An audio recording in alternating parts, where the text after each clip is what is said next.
In this video lesson, I'm going to show you how to create a transition between two clips. And transitions can also be found within the effects library, which is right here. Now previously we had a look at the video effects folder, but now we're going to take a look at the video transitions. Let's open up that folder, and right in here we can find some more categories.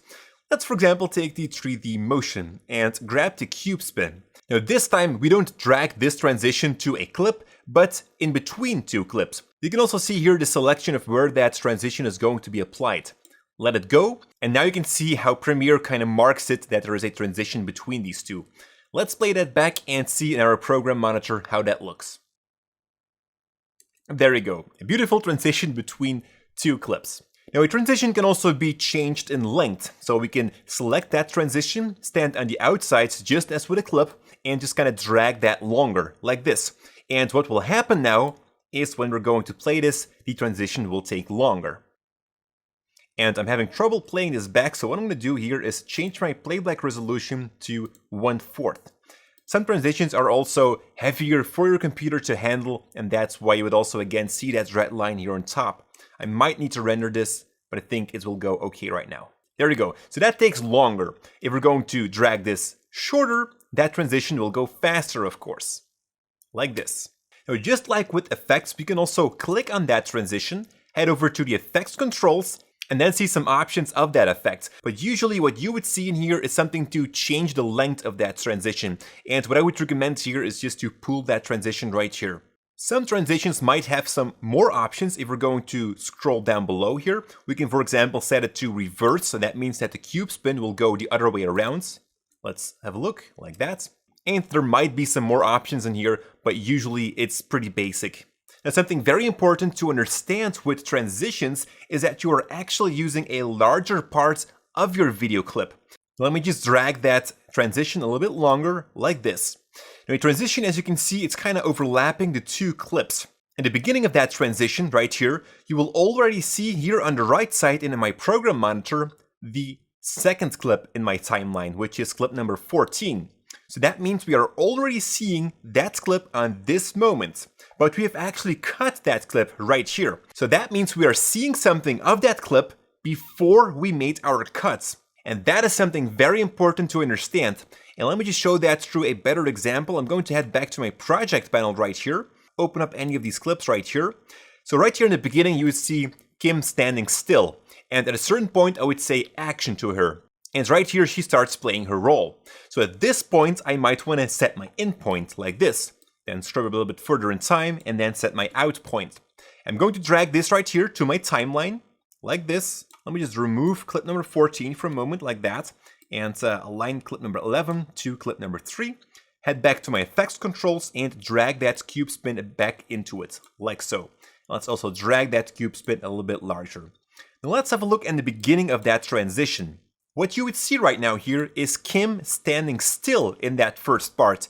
And that is because we are showing a little bit before we've made our in point, which is something very important to be conscious about. Because what you sometimes might want to do is lay your in point a little bit further so that you pay attention to the transition that you're going to apply. And you can easily do that by using the slip tool, which can be found right here. The slip tool. We've seen that in the previous lesson, and with the slip tool, we can change that in and out point. So here's a great use of that tool. I'm just going to grab that, stand on that second clip right here and drag it to the left side. And now my in point is going to be where Kim is already bending herself to tie her shoe, like this. It's actually a little bit too far, my in point, but that's okay because my in point is moving up to the left side anyways because of this transition. Let me just pull this transition even a bit longer like that so that you can definitely see it well. Right here, now she's bending, and it's actually at this point right here where we set our actual in points. I'm going to delete this clip again, and what I'm going to do now is right click here in my source panel and head over to clear in and out. And that will remove my in and out point selection. I'm just going to drag in the entire clip like this, next to it. Now when looking at this clip right here, let me just zoom in. I know that this clip does not have a selection and that the first frame is the actual first frame of the source clip. And that is because of this little triangle here in the upper corner. This clip doesn't have that because it still has some video here next to it, but this one doesn't. It starts right here and it doesn't have anything else before that. Now look what happens when I'm going to apply a transition to it. Let's grab that cube spin again and drag that in between these two. And right away you can see that we can't really apply it in the middle of these two clips. And when I'm going to drag this transition longer in time like this, I can only drag it to the right side. I cannot bring it to the left. And that is because we don't have any more information on that left side. And that is what's needed for a transition. For clip number 3, we do have some more information here on the right side, as you can see, which the transition is going to use. So if you are running into a problem where you can't apply a transition over 2 clips, then that will probably be the cause. Alright, let me take back a selection right here from this clip, like this, drag that into my timeline, and apply that cube spin transition again over it, like this. Now currently this transition right here sits in the middle, but we can also change how much it has to take from each of the clips.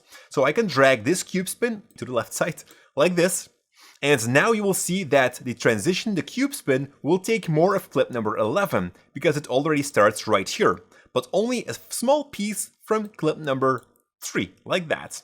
And that way you can kind of steer how much and which parts the transition has to take from your clips in order to make that transition completion. Alright, I'm going to delete this transition right now because what I want to show you guys is the most used transition ever. And that is here under the dissolve tab right here, and that is the cross dissolve. You can also see that there's something different with this transition right here. Let me just zoom in again on it. It has this blue selection around it, and that is because this transition right here is set as the default transition because it's just used so many times.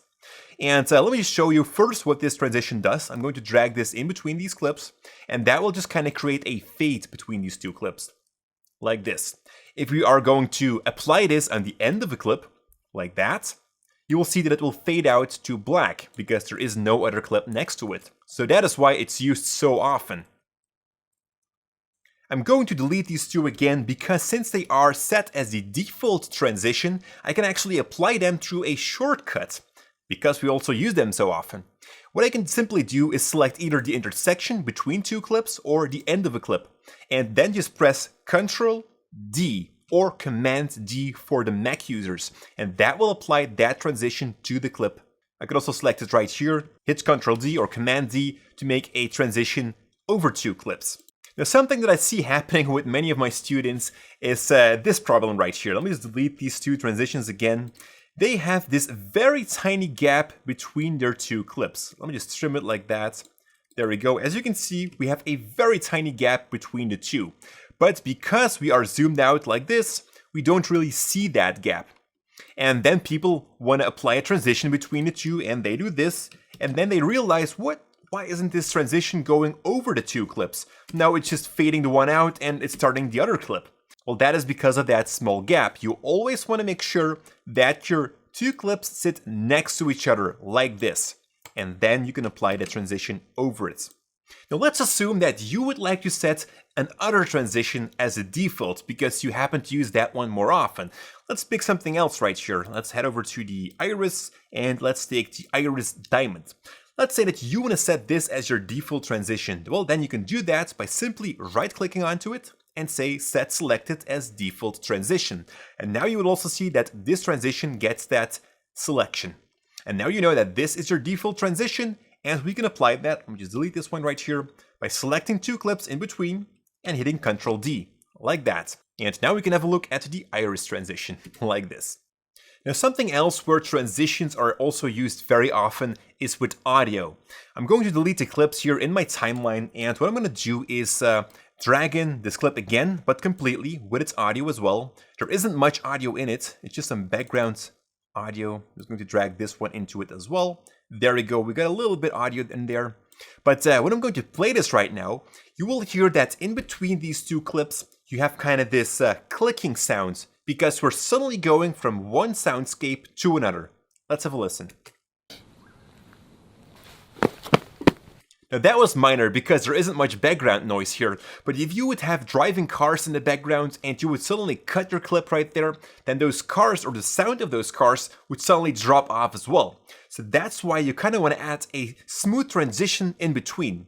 let's go back to the effects library and head over to the audio transitions right here. And right here we can find the crossfades, and these are pretty much the same. You can see that the constant power is set as the default selection, so we're just going to apply that, drag it in between those two audio clips. And what it will do now is smoothly attach the two soundscapes to each other, and that way you don't have that hard cut in between. It's just much more fluent and also more pleasant for the audience to listen to. Let's have a listen. There we go. It's again minor, but I think that you understand how it kind of works. And that's it for transitions. Next up, we're going to take a look at how to create some text inside Premiere Pro and also some basic graphics.